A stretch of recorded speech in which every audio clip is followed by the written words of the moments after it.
But bad things about him. And when he died, You all early. Leave it to Big Rube to but he was go gonna ahead talk. and mess up the spot. Ain't no half stepping.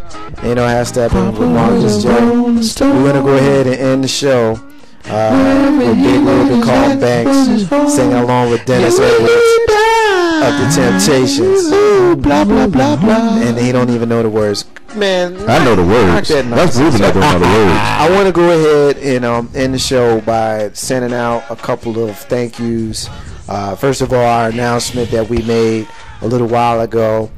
We are changing the date of the show from Tuesdays from 7 to 9 to Mondays from 7 to 9, effective the first Monday in July. So we got another Tuesday show next week, and then after that we are going to be moving to Mondays. We're a Monday night show from now on. So set your calendars, set your clocks, tell your friends, let everybody know.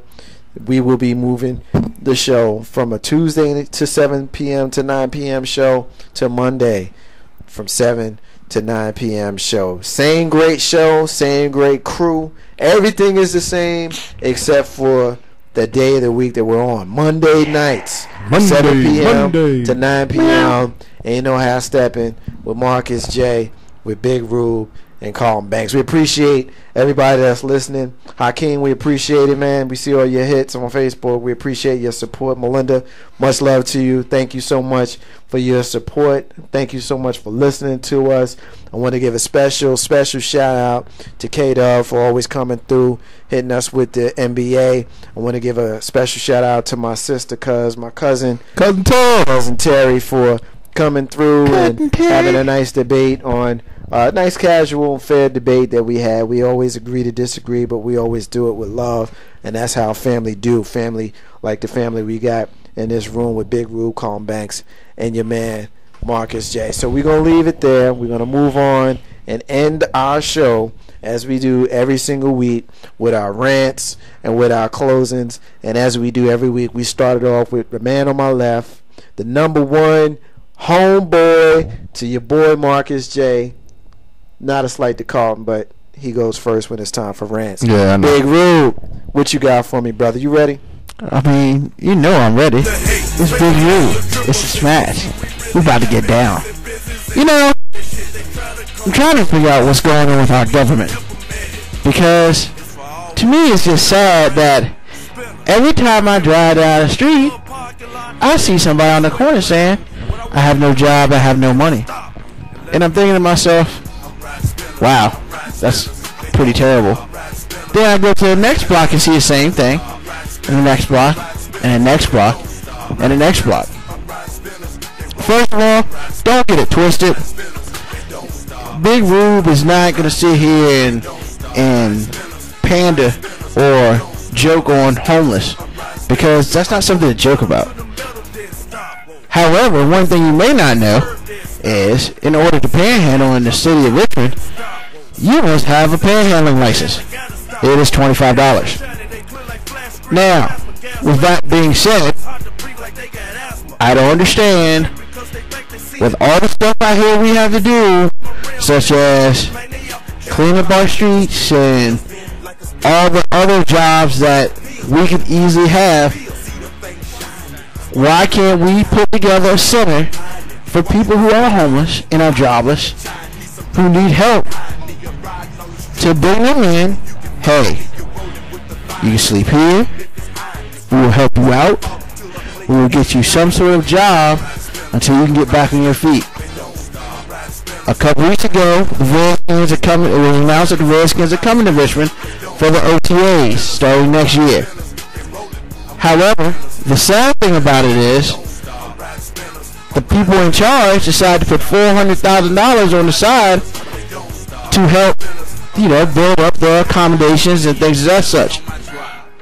Well, my only problem with that is, you put the $400,000 aside, and you cut education, and you probably cut a whole bunch of things you shouldn't have cut. So, what are we doing? Earlier I said the children are our future. Let them lead the way. How about the children who've grown up and trying to create a future for themselves. How about we help them create a way? To me, is kind of sad. You know, don't get me wrong. One day it could happen to me. I could be out there with a sign saying I'm homeless and I need help. But you know what? The sad thing about it all really is there could be some help out here, but I don't know where to get it for. And I think that every locality, every city needs to find that place for them to get some help and help them. Because when it's all said and done, I'm paying for it anyway. If I'm paying for it, where's my return on investment? I just don't see it. Big Rule, smash, riding spinners, baby.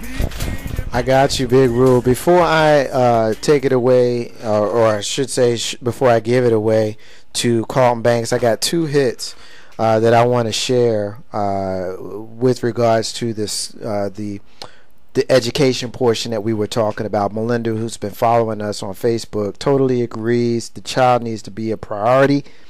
He has to see the teachers are there Monday through Friday. They don't want to show up on Sunday or Saturday just to cater to the parents. That's Melinda's point. Mrs. J does somewhat agree. She says, and she's texting me, tell Ruben I already work Mondays and Wednesdays until 7, sometimes 10:30 at night, and I don't have time to be in at 7:30 on a Sunday for parents who can't make a sacrifice. It looks like Melinda and Mrs. J somewhat agree with each other. And, you know, I agree with them. I mean, you know, the more I think about it, you know, they are there for 40 hours a week, you know, more than that in some cases. And because I live with an educator, I've seen money come out of our till to go to the classroom. So for us to put that sacrifice out as the teacher and the family of the teacher, I do think that it's somewhat fair for the parent to make the sacrifice and actually show up Monday through Friday during business hours. Just suggestion. No, I ain't trying to tell people to do more work. We know you're not knocking them, but just you know, just to kind of you know address your point. So we're gonna move on to part 2 next month. Part 2 next month. Carlton Banks is not unusual. You know what? It's not unusual for people to be nice to each other. A little smile goes a long, long way. This past weekend had a ball on Saturday afternoon. Noon comes, my kid is looking out the window and he sees a truck. A truck. He sees it. He's going crazy. He's wild. He's ready to run outside. Why is he ready to run outside, you may ask? All he sees is a unblown up jumper. One of those bouncy houses that you run around in and jump and flip and stuff in. The thing's not even blown up yet. And he's going crazy. I'm like, dude, do I need to trank his butt now to calm him down? So we finally get outside. Start running around. My man did not want to wear basically anything. He was just ready to run out butt naked. I got to say this. Seeing kids have fun is a beautiful, beautiful thing. We had about 12 kids, 13 running around, enjoying themselves, water balloons, slip and slide. Big old neighborhood cookout right there in the cul-de-sac. Me and my man were grilling, smoking some ribs, grilling some hamburgers, grilling some hot dogs, pasta salad, potato salad, taco salad. Enjoy your neighbors. Have fun. Let the kids have fun. This summer is not promised. We are here for a short period of time, and you guys should enjoy it like we did this Saturday. Smile hard, live hard, love hard, play hard. Okay, Ruben, keep it clean. On that note, that's my little rant. You know it's not unusual for me to be corny, but Ruben is more corny than me. That's my story, and I'm going to shoot it off to Marcus over here. I ain't going to lie. When he said smoke something, I was like, whoa, we call him, man. I didn't think it was he said on the grill. But when he said smoke something, I'm sorry, I digress, but I didn't remember who I was sitting next to. We know he ain't smoking nothing. I know this dude ain't call me corny. Unless it's on his smoker. That's right. Anyway, I want to go ahead and thank once again Big Rube and Carlton Banks for coming in with me every single week and holding me down. I'm holding them down. We hold each other down. This is a group show. Everybody is equally important here on Ain't No Half Steppin' with Marcus J. Everybody's contribution is very, very important. I love these guys. I love you guys. I love when I have the opportunity to come in here and speak to you, and I think I can speak for Carlton and Ruben. They love it too. So thank you so much for listening to us every single week. Ain't No Half Steppin' with Marcus J, the highest rated show on globalscareradio.net. One more week on Tuesdays. That'll be next Tuesday, the 29th. Excuse me, not the 29th. Next Tuesday. I don't have the calendar in front of me, but I believe next Tuesday's date is the 26th. That'll be our final Tuesday show. The following week will be July the 2nd, 2 days before the 4th of July. We will be moving the show to Monday. So thank you so much for your support. And to South Beach. Yeah, we wish. Thank you so much for hanging in there. I'm going to go ahead and kind of move into my moment and kind of get into my rant. And when I think about it, you know, I suppose I'm an old fogey, because the older I get, the less tolerance I have for nonsense. I've done rants on things as disparate as baggy pants, to the N-word, to the merits or lack thereof of today's hip-hop. I haven't had an opportunity to rant on the kind of bad behavior I saw a week ago. So now I'm going to take the opportunity to do so. In the early morning hours, Thursday, June 14, 2012, a fight broke out between Chris Brown and Drake in a Manhattan nightclub. Yeah. Depending on who you ask, either of them could have started this fight. What I find most distressing is two high-profile musicians could find themselves in such a precarious position. Some say it was over a woman. Maybe so. We know that fights happen all the time, but whenever it is between people as visible as these two, it's definitely going to hit the mainstream. The casualties from this incident were wide, very wide. And anytime you have a fight in a nightclub, you can expect so. Brooklyn model Ingrid Gutierrez ended up with 5 staples in her head. And NBA star Tony Parker had to postpone his Olympic workouts because of glass in his eye. Who won the fight to me is irrelevant. This kind of thing always makes me nervous because of what happened on September 7th, 1996 and March 9th, 1997. Those, of course, are the dates that Tupac and Biggie were shot. And as we know, they both later died. I had this conversation with Cousin Terry over the weekend. And when she asked me about this story, I told her that I felt it was beneath me and beneath Carlton Banks and Big Rube, basically because of their ignorance. But obviously I've changed my stance, because the more I thought about it, I started to see the bigger picture. It was more than Chris Brown. It was more than Drake. What is with this mentality?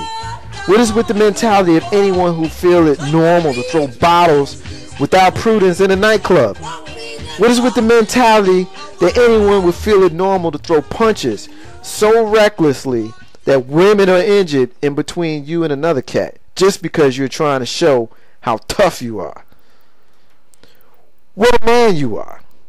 Entitled recklessness is what I call it. And history shows us that that kind of nonsense can only lead to deadly consequences. Thankfully, we haven't seen that here. At least not yet. We can discuss each guy here and their history in the public eye, but I don't deem that necessary. We got a large entourage of bodyguards throwing bowls in the club, which has been shut down now because of this incident. And by some accounts, this fight started because of a boast on a written sticky note over a woman. And we all can guess who that woman is. I'm not going to call her out. But really, how petty is that? I get the immaturity plus testosterone plus alcohol can lead to explosive results. But it also concerns me when I see things like this, because as we fight against racial profiling and stop and frisk and neighborhood watchmen with itchy trigger fingers, stories with lines like rapper fighting a nightclub doesn't help anything. Charles Barkley once famously said, "I am not a role model." And while I vehemently disagree with that, I hope at least we can behave and we can act in a civilized way while in the presence of innocence. At the end of the day, really, fellas, if you have to use weapons like bottles and guns, you ain't so tough. So grow a pair. That's the Murph. Marcus's unrelated rant. It ain't got nothing to do with what we talking about here tonight. It's the end of the show. Once again, one more Tuesday night show next week, Tuesday, June 26th. The following Monday, July 2nd, we are moving to Mondays, 7 p.m. to 9 p.m. I want to say peace to all the stars and all the squares. Big Rube has got his hand up. He's kind of killing my moment, so I'm going to stop. Let him make his point before we end the show. Yes, I'm calling you out, Big Rube. Big Rube, what you got, man? It really wasn't a fight, man, because they ain't throw a chair. Really? That's you killing my rant? Seriously, yo? Seriously, yo? Seriously? It's my moment, man. Don't nobody say nothing when you ran. Hold on, man. That's not true. I never say nothing. That guy does. Yeah, but I'm not that guy. That's not the. You don't get to yell at me. Why you yelling at me? You can calm down. I don't want to calm down. You don't have a choice. You don't know. Yes. You know what, people? We gonna let's get rid of the radio off the air, okay? And I'm gonna throw a chair. Because you know what? Maybe we have to throw a chair. Yeah, that means it's weird. Damn it! They on the show. We're peace to the zone. Damn it! Peace to the stars and squares. In the abundance of water, the fool is thirsty. Marcus J. Ain't no half stepper. We'll be back next week. Peace.